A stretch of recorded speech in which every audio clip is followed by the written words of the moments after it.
របៀបធ្វើនំប៉័ងឲ្យឡើងធំល្អនិងមានសាច់ទន់ឆ្ងាញ់ចាអញ្ចឹងដើម្បីចង់ដឹងអំពីរបៀបធ្វើនិងគ្រឿងផ្សំយើងមានអ្វីខ្លះយើងចូលរួមទស្សនាវីដេអូទាំងអស់គ្នា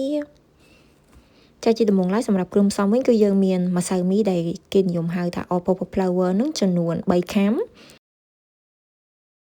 មេនំប៉័ងចំនួន5ក្រាមប្រហែលជាមួយស្លាបព្រាកាហ្វេនិង baking powder នឹងដូចគ្នាដែរចំនួន5ក្រាមបន្តមកទៀតខ្ញុំបន្ថែមស្ករសរបស់យើងចំនួន2ស្លាបព្រាបាយបើសិនមកបងប្អូនចង់ឲ្យសាច់នំប៉័ងរបស់យើងរាងផ្អែមបងប្អូនអាចធ្វើការបន្ថែមបន្ថយស្ករសទៅតាមចំណង់ចំណូលចិត្តរបស់បងប្អូនហើយយើងដាក់អំបិលបន្តិចហើយបន្ទាប់មកយើងចាប់ផ្ដើមលាយម្សៅរបស់យើងជាមួយនឹងទឹកក្តៅអ៊ុនចំនួន150មីលីលីត្រយើងចាក់វាម្ដងបន្តិចមកហើយយើងច្របល់រហូតដល់ម្សៅរបស់យើងឡើងជាប់ដុំបែបនេះហើយគឺខ្ញុំបន្ថែមប្រេងឆារបស់យើងចំនួន1ស្លាបព្រាបាយហើយយើងធ្វើការច្របាច់ម្សៅរបស់យើងច្របាច់បែបហ្នឹងរយៈពេលប្រហែលជា7ទៅ8នាទីមករហូតដល់ម្សៅរបស់យើងហាប់បានល្អបែបនេះគឺយើងដាក់ផ្អាប់ម្សៅរបស់យើងទុកយកស្បៃឬក៏កណាត់សើមយើងជ្រលក់ឲ្យសើមហើយយើងគ្របផ្អាប់ម្សៅរបស់យើងទុកចោលរយៈពេល1ម៉ោងចាស់សម្រាប់ការផ្អាប់ម្សៅនេះដែរបើសិនមកបងប្អូននៅប្រទេសតែត្រជាសូមបងប្អូនផ្អាប់វាដោយយើងដាំទឹកឲ្យពុះហើយយើងដាក់ទឹករបស់យើងចូលទៅក្នុងថាសហើយបន្ទាប់មកយើងយកម្សៅរបស់យើងនឹងដាក់យើងដាក់កូនចានទ្រាប់ពីក្រោមហើយយើងដាក់ផ្អាប់វានៅក្នុងអូវ៉ិនឬក៏នៅក្នុង microwave ដូចគ្នានឹងរយៈពេលប្រហែល1ម៉ោងចាឥឡូវយើងចាប់ផ្ដើមធ្វើស្នូលនំប៉័ងរបស់យើងដែលខ្ញុំអត់មានពេកគក់គឺខ្ញុំប្រើមើម turnip នឹងជំនួសឲ្យពេកគក់របស់យើងគឺមានរសជាតិស្តៀងទៅនឹងពេកគក់របស់យើងអញ្ចឹងគឺខ្ញុំប្រើចំនួន2មើមយើងឈូសឲ្យវាជាសរសៃតូចបែបនេះហើយបន្ទាប់មកយើងច្របាច់ជាមួយអំបិលប្រហែលជាមួយស្លាបព្រាកាហ្វេហើយយើង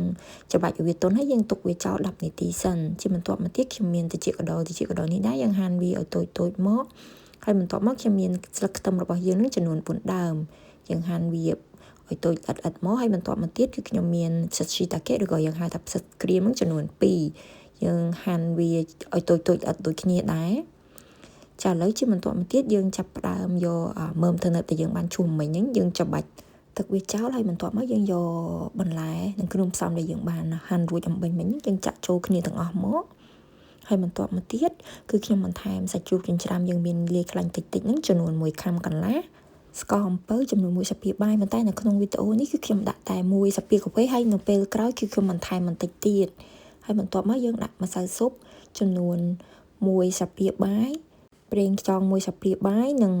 ទឹកត្រីចំនួន1ស្លាបព្រាបាយហើយសម្រាប់គ្រឿងផ្សំនេះដែរបងប្អូនអាចធ្វើការបន្ថែមបន្ថយទៅតាមចំណង់ចំណូលចិត្តរបស់បងប្អូនហើយជាចុងក្រោយគឺខ្ញុំបន្ថែមខ្ទឹមចិញ្ច្រាំរបស់យើងចំនួនបន្តិចហើយបន្ទាប់មកយើងច្របល់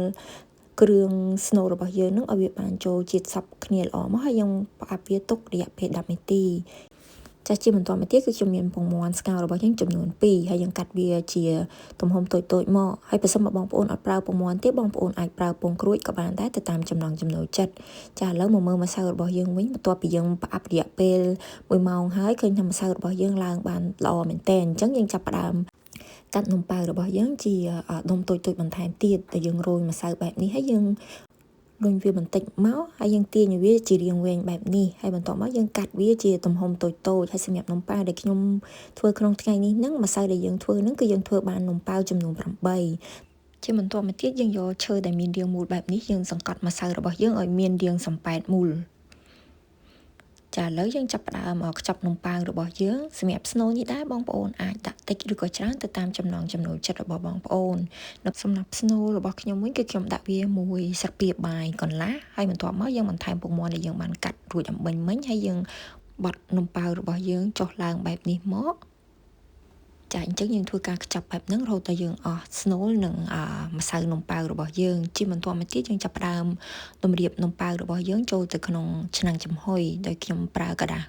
cooking sheet ទ្រាប់ពីក្រោមបើសិនមកបងប្អូនអត់ចង់ដាក់មកប្រទេសដូចខ្ញុំទេបងប្អូនអាចកាត់វាជារាង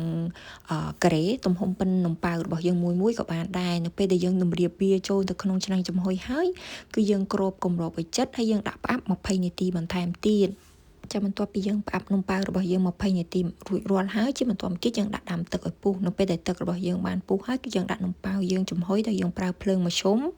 ហើយយើងដាក់វាចំហុយចន្លោះពេលពី12ទៅ15នាទីគឺរួចរាល់ហើយ